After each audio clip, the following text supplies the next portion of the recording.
صلی اللہ علیہ وسلم کی محبت پر رہو. تو موسیٰ علیہ السلام عرض کرتے ہیں الہی کیا محمد کی محبت تیری توحید کے ساتھ ضروری ہے؟ تو اللہ تبارک و تعالیٰ ارشاد فرماتا ہے لولا محمد و امتہ لمخلق الجنۃ ولا اللیل ولا النار ولا الشمس ولا القمر ولا اللیل ولا النہار ولا الملک مکرما ولا النبی مرسل ولا الایام. یعنی کہ اگر محمد اس کی امت نہ ہوتی تو میں جنت دوزخ دن رات فرشتے انبیاء کسی کو پیدا نہ کرتا اور اے موسیٰ تجھے پیدا نہ کرتا. تو سمجھ میں آ ہی گیا ہوگا کہ یہ سب ان کا صدقہ ہے. جبھی تو میرے اعلیٰ حضرت عظیم البرکت مجدد دین و ملت کنز الکرامت جبل الاستقامت حقانیت کی شان سنیت کی جان احمد رضا خان علیہم رحمت رضوان نے کفر کے تابوت پر آخری کھیل ٹوکتے ہوئے جب اپنا عقیدہ عرض کیا تو یوں عرض کیا کہ وہ جو نہ تھے تو کچھ نہ تھا, وہ جو نہ تھے تو کچھ نہ تھا, وہ جو نہ ہو تو کچھ نہ ہو, جہان ہے وہ جہان کی جان ہے تو جہان ہے. اور حدیث قدسی بھی ہے لولا کلمہ اظہرت ربوبیہ. رب تبارک و تعالیٰ ارشاد فرماتا ہے اگر تم نہ ہوتے تو میں اپنی ربوبیت کو بھی ظاہر نہ کرتا.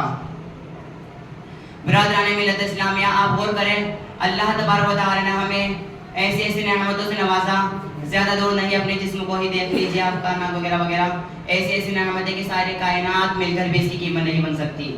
اور یہ نعمت بھی ہمیں اللہ تبارک و تعالیٰ نے مفت عطا کی ہے اور اتنی عطا کی ہے کہ قرآن شریف میں ارشاد فرما دیا وَإِن تَعُدُّوا نِعْمَتَ اللَّهِ لَا تُحْصُوهَا. اگر تم اللہ کی نعمتوں کو گننا چاہو تو گن بھی نہیں سکتے, شمار کرنا چاہو تو کر بھی نہیں سکتے. اور کمال یہ ہے کہ نعمتیں دی مگر کسی نعمت پر یہ نہیں فرمایا کہ میرے بندے میں نے تجھے یہ نعمت دے کر کے تجھ پر بڑا احسان کیا, یعنی کہ نعمتیں دی مگر احسان جتایا. برادران ملت اسلامیہ غور کرو عقل و شعور سے نوازا مگر احسان جتایا, علم و فن سے نوازا مگر احسان جتایا, آسمان کا شامیانہ لگایا مگر احسان جتایا, زمین کا فرش بچھایا مگر احسان جتایا, آسمان سے پانی برسایا مگر احسان جتایا, زمین سے دانا اگایا مگر احسان جتایا, چاند کی چاندنی سے نوازا مگر احسان جتایا, پھولوں کی نکت سے نوازا مگر احسان جتایا, سورج کی روشنی سے نوازا مگر احسان جتایا, کہکشاں کے جمال سے نوازا مگر احسان جتایا, آنکھیں عطا کی مگر احسان جتایا, آنکھوں میں بینائی عطا کی مگر احسان جتایا, کانوں کو قوت سماعت پیدا کی مگر احسان جتایا, زبان کو قوت گویائی عطا کی مگر احسان جتایا, ہاتھوں کو پکڑنے کی صلاحیت دی مگر احسان جتایا, اور آدم کو سبی اللہ بنا کر کے بھیجا مگر احسان جتایا, نوح کو نجیب اللہ بنا کر بھیجا مگر احسان جتایا, ابراہیم کو خلیل اللہ بنا کر کے بھیجا مگر احسان جتایا, اسماعیل کو ذبیح اللہ بنا کر بھیجا مگر احسان جتایا, موسیٰ کو کلیم اللہ بنا کر بھیجا مگر احسان جتایا, عیسیٰ کو روح اللہ بنا کر کے بھیجا مگر احسان جتایا. مگر جب اس کائنات میں عرش کی آنکھوں کا تارا جگہ دلارا آقا ہمارا احمد مصطفیٰ محمد مصطفیٰ کو جب اس کائنات میں رسول بنا کر کے بھیجا تو قرآن شریف میں ارشاد فرما دیا لقد من اللہ علی المؤمنین اذ بعث فیہم رسولا. اللہ تبارک و تعالیٰ نے مؤمنین پر بڑا احسان فرمایا کہ ان میں بڑی عظمت والا رسول بھیج دیا. برادران ملت اسلامیہ آپ غور کریں ہر انسان دنیا میں کسی نہ کسی چیز کو چاہتا ہے. کوئی اپنے سکون کو چاہتا ہے, کوئی مال و دولت کو چاہتا ہے, کوئی عزت و آبرو کو چاہتا ہے, کوئی اپنی اولاد کو چاہتا ہے, کوئی والدین کو چاہتا ہے. مگر آئے ہمارے آقا کے بارگاہ میں ہمارے آقا صرف و صرف ہمیں چاہتے ہیں. انہیں جتنا پیار اپنی امت سے ہے کسی سے نہیں ہے. میں آپ کو ایک واقعہ سناتا چلو. ایک مرتبہ حضور خردوس اکرم مصطفیٰ صلی اللہ علیہ وسلم حضرت علی کی ساروں پر سر رکھ کر کے سو رہے تھے, آرام فرما رہے تھے.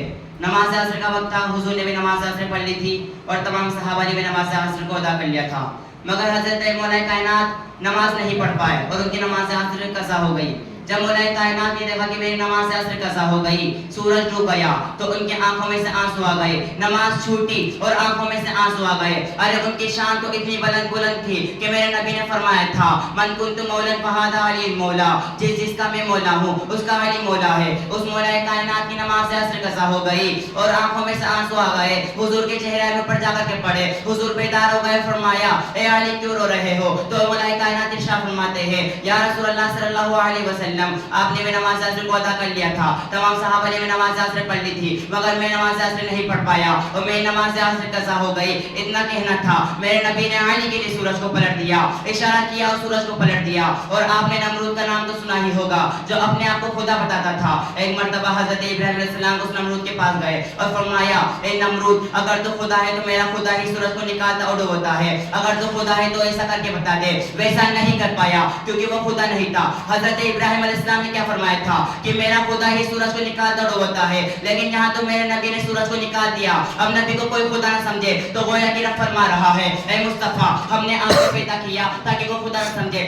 آمینہ کی گود میں رکھا تاکہ وہ خدا نہ سمجھے، عبداللہ کا بیٹا بنایا تاکہ وہ خدا نہ سمجھے، حلیمہ کا دودھ پلایا تاکہ وہ خدا نہ سمجھے، عبد المطلب کا پوتا بنایا تاکہ وہ خدا نہ سمجھے، علی کا بھائی بنایا تاکہ وہ خدا نہ سمجھے، ابو بکر کا ساتھی بنایا تاکہ وہ خدا نہ سمجھے، زہرا کا بابا بنایا تاکہ وہ خدا نہ سمجھے، حسنین کا نانا بنایا تاکہ وہ خدا نہ سمجھے. اے مصطفیٰ ہم نے فخر و خیبر و خندق میں پرچم اسلام کو بلند کروایا تاکہ وہ خدا نہ سمجھے، تاکہ کوئی خدا نہ سمجھے. ہم نے آپ کے دندان مبارک کو شہید ہونے دیے تاکہ وہ خدا نہ سمجھے، ہم نے آپ کو زخمی ہونے دیا تاکہ وہ خدا نہ سمجھے، راہوں میں کانٹے بچھنے دیے تاکہ وہ خدا نہ سمجھے. اے مصطفیٰ ہم نے آپ کو مکان میں اس لیے رکھا تاکہ وہ خدا نہ سمجھے، اور رات ہی رات میں مکہ سے نامکہ بلوایا تاکہ کوئی اپنے جیسا نہ سمجھے. جبھی تو کسی شاعر نے کیا یہ خوب فرمایا ہے کہ مختار کائنات صداتا کوئی نہیں، مختار کائنات صداتا کوئی نہیں، یعنی رسول پاک کے جیسا کوئی نہیں. روح الامین سدرہ تلک جا کر تھم گئے، روح الامین سدرہ تلک جا کر تھم گئے، سدرہ سے آگے دیکھیے شاہ امم گئے، پہنچے جہاں نبی وہاں پہنچا کوئی نہیں،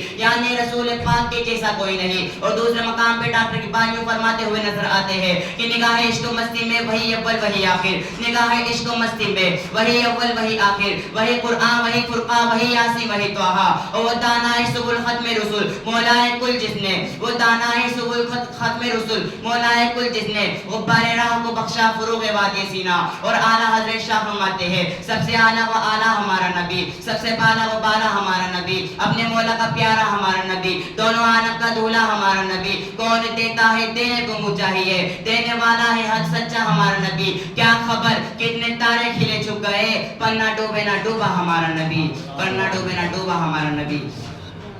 محترم سامعین کرام میں اپنی گفتگو کو بس یہیں پر ختم کرنا چاہتا ہوں، اور اللہ تبارک و تعالیٰ سے دعا کرتا ہوں کہ میرے بولنے اور آپ کے سننے میں کوئی غلطی ہوئی تو معاف فرمائیں. السلام علیکم.